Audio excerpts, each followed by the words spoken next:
Monsieur Paul Biya, en Afrique, c'est incontestablement qu'il est le meilleur. Pour être plus sérieux, Paul Biya, il a été nommé Premier ministre pour la première fois, je n'étais même pas encore né. Voilà, il est au pouvoir. Je veux dire, sa durée au pouvoir est plus vieille que plus de la moitié de la population camerounaise. Plus de 43 ans au pouvoir. Et l'espérance de vie au Cameroun, c'est 64 ans. Donc plus de la moitié des Camerounais ont connu Paul Biya comme leur président. Voilà. Et c'est quoi le Cameroun? C'est une croissance moyenne du PIB à 3,3% contre 6,5% pour la Côte d'Ivoire. C'est un indice de perception de la corruption, 140e sur 180 pays. En Côte d'Ivoire, nous sommes 69e. C'est un budget de 7 317 milliards. En Côte d'Ivoire, c'est 2 fois plus, 15 milliards. C'est un pays, contrairement à ce qu'on dit, qui n'est pas stable. C'est faux. C'est l'insécurité au nord. Donc, en fin de compte, pour reprendre l'expression donc de l'un des anciens conseillers de M. Paul Biya, M. Christian Eloka Penda, il a dit on n'est pas dans une démocratie, on est dans une satrapie. C'est lui qui le dit. On ne tue pas en Afrique au pouvoir parce qu'on vend les beignets. Non. Qui veut? Ne tue pas qui veut. Oui, c'est parce que sur le plan politique, il a réussi à comprendre comment fonctionne la politique dans son pays, dans l'environnement dans lequel il est. Il mérite du respect. Et son respect est affirmé et confirmé jusqu'à partout dans la planète. Parce que Donald Trump prend des exemples sur lui. Les gens ont crié, ils sont partis du pouvoir, il est toujours là. Et il a dit qu'il va partir au village. Ce qui est sûr, c'est qu'il est un candidat déclaré, la victoire doit être assurée. Dès que la victoire est assurée, il va aller au village calmement. Mais que les gens se calment. Arrêtez de vous agiter en Afrique. Le baobab situé au sommet de la montagne, qui offre de l'ombre à tous les animaux de la forêt. Et quand je parle de la forêt, je ne m'arrête pas seulement au Cameroun. Et nous le savons tous, nous connaissons le rôle que joue le grand patriarche pour ce qui est de la stabilité des États en Afrique. Ayons du respect pour nos baobabs. Nous pouvons dire ce qu'on veut, que le président de la République a droit à la retraite. Moi également, je suis d'accord pour cela. Mais je ne permettrai à personne sur la terre, je dis bien personne sur la terre, de marcher sur le président de la République de mon pays. Personne. Et c'est pour cela que je dis à cet Ivoirien, peu importe comment il s'appelle, je t'interdis dans tout espace sur la terre d'invoquer encore le nom de Paul Biya de cette manière. Parce que la prochaine fois que tu le feras, tu sentiras cela dans ta chair. C'est Patrice Siméon, mon dernier griot d'Afrique qui a parlé. Ah, c'est parole de griot. Ah, c'est parole de griot. On ne menace pas les gens. On ne menace pas les gens. Un pasteur qui menace les gens. Les gens vont fuir ton église. Non, je parle, c'est la parole. Ça veut dire que ce que je suis en train de faire, c'est relâcher la parole. Les gens vont fuir ton église. C'est l'autorité dans la parole. Pasteur là, non. Un pasteur doit être tolérant. Il doit comprendre que l'enfant peut s'égarer, mais on ne le dit pas comme ça. Il faut récupérer, il faut sauver les âmes. Je suis doux et je sais également être autoritaire quand il le faut. Quand un homme de la parole de Dieu commence à parler, ses premiers mots doivent adoucir le cœur et réconforter. Là, je suis d'accord. Je suis d'accord. Parce qu'il y a ces pasteurs qui aiment utiliser le diable pour faire peur à leurs fidèles. Ces gens de pasteurs, je suis contre eux. Lorsque tu as Dieu, tu as Jésus, tu ne parles pas du diable. Parce que quand tu connais Jésus, tu connais Dieu, le diable c'est loin de toi. Donc, nous parlons de Jésus et de Dieu.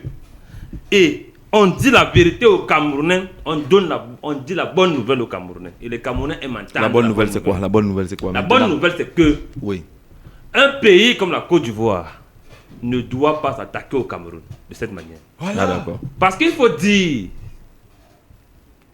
on ne souhaite pas. Mais ils ont connu des troubles. Nous, au Cameroun, on les a soutenus. La presse camerounaise s'est mobilisée. Les Camerounais se sont mobilisés dans la communication internationale, en criant la paix, en demandant la paix. Et voire même d'ailleurs, la paix est même revenue parce que Womelen a raté le penalty ici au stade Omnisport. Donc c'était pour la paix. Non, c'était pour la paix, Jean-Jacques, ce penalty raté. Puisque Womelen marque le penalty, la Côte d'Ivoire n'est pas en Coupe du Monde et Didier Drogba ne se met pas à genoux pour demander la paix. Ah d'accord. Ça c'est divin ça. Mais je vous dis, C'est une lecture. mais je vous dis, Oui. Parce qu'une fois que le penalty a été loupé, ils sont qualifiés. Ils se sont qualifiés. Et Didier Drogba s'était mis à genoux. Ils ont appelé Le peuple ivoirien Ah bravo. à Omé. déposer les armes. Bravo Omila. Merci Cameroun. Donc, le Cameroun est un pays de paix. Nous, on prône la paix dans le monde.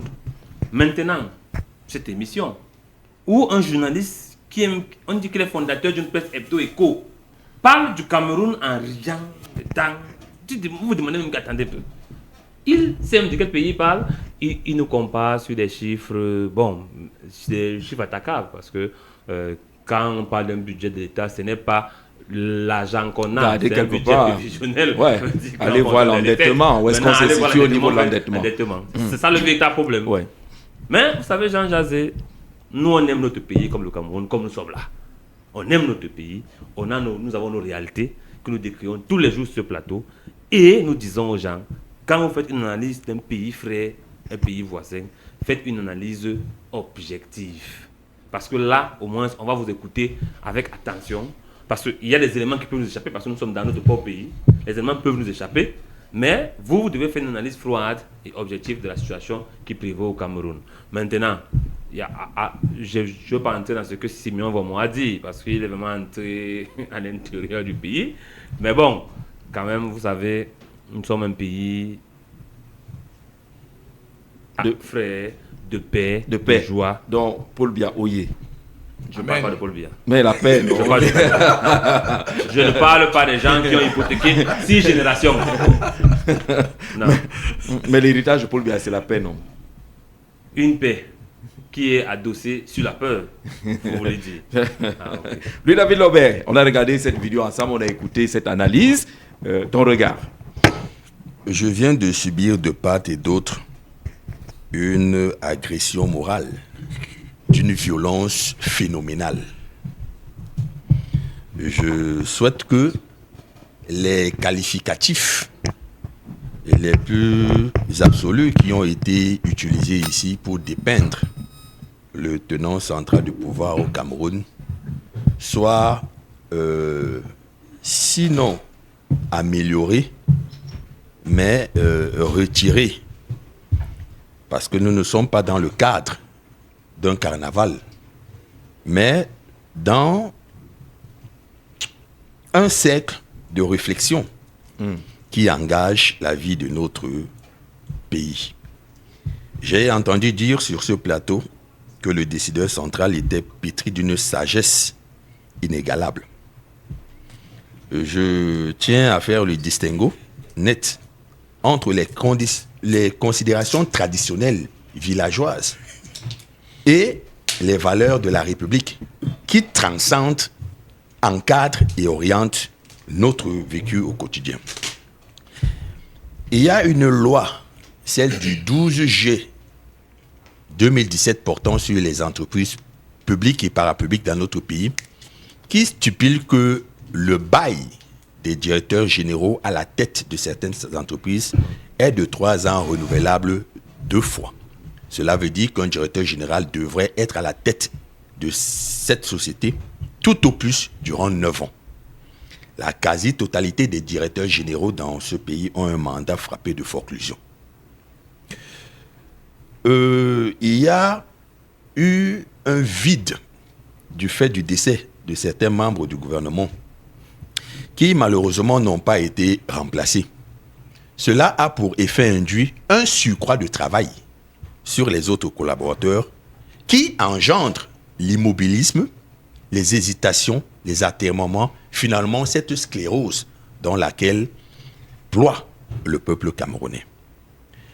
Je prends donc cet éventail exemplaire pour dire aux partisans de la continuité que les faits puants et Non, nocif. On va pas utiliser les mots comme ça, lui David. Ce sont- lui David. Non, lui David. Jean Jersey. Non, lui David. Jean lui David. Jersey. Lui David. Faut retirer ce genre de mots. Faut retirer ce genre de mots. Je retire Oui, faut retirer ces ce genre de mots mots. On va pas les parce que utiliser. vous insistez. Non, mais non, ces je- mots sont Non, j'insiste. bien et bien présents dans le dictionnaire. Non, j'insiste. C'est pas parce qu'il y a un mot dans le dictionnaire qu'on va l'utiliser. Sinon, on va utiliser n'importe quoi. Il y a plein de mots pervers dans les dictionnaires. C'est pas tout ce qui est là-bas qui est bon. Je voulais dire à mes frères camerounais que le Cameroun ne se gère plus en autarcie. Nos laideurs et nos puanteurs sont révélés et perçus par les autres. J'ai regardé cette vidéo et en tant que citoyen républicain, j'accueille dans toute la sérénité les opinions qui ont été énoncées par ces frères africains. Je reconnais qu'il y a eu de l'exagération et des contre-vérités. Oui. Mais ce que moi je veux souligner, c'est qu'il y a encore en Afrique ce problème de perception et de pratique des usages démocratiques. Parce qu'autant nos frères ivoiriens verseraient du vitriol sur la scène politique camerounaise, autant nous serons incendiaires lorsque nous pourrons décrypter ou décoder la vie politique dans ce pays.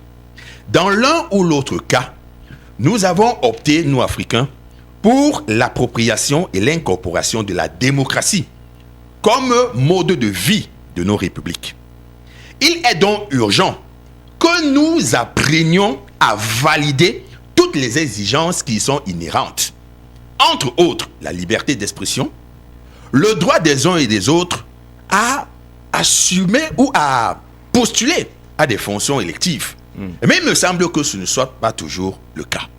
Mais je ne vais pas réagir comme les marcheurs autour de ce plateau, c'est-à-dire verser dans un chauvinisme béat, sous le prétexte que nous aurions été agressés de l'extérieur. Parce que ma conviction est que si nous étions restés exemplaires, droits, justes et équitables, des colibets et des railleries de ce genre ne seraient pas convergés vers notre pays. Remettons-nous en question et empruntons le droit, le chemin de la droiture, simplement. D'accord. On entre sur la première phase, les premières épreuves vers la présidentielle, avec la liste connue, en attendant le regard du Conseil constitutionnel. Et entre-temps, pendant que les dossiers sont en train d'être déposés, Issa Thirouma Bakary n'a pas de dossier là-bas. Personne n'a contesté sa candidature qui a été retenue, mais il a quand même fait une sortie, un communiqué. On va le partager avec ceux qui nous écoutent et les marcheurs ici en studio. Ceux qui nous écoutent pourront également réagir par les codes d'accès qui sont connus, le 691 94 38 29, le 693 62 38 28, le 675 14 96 ou le 676 78 06 53. Alors, le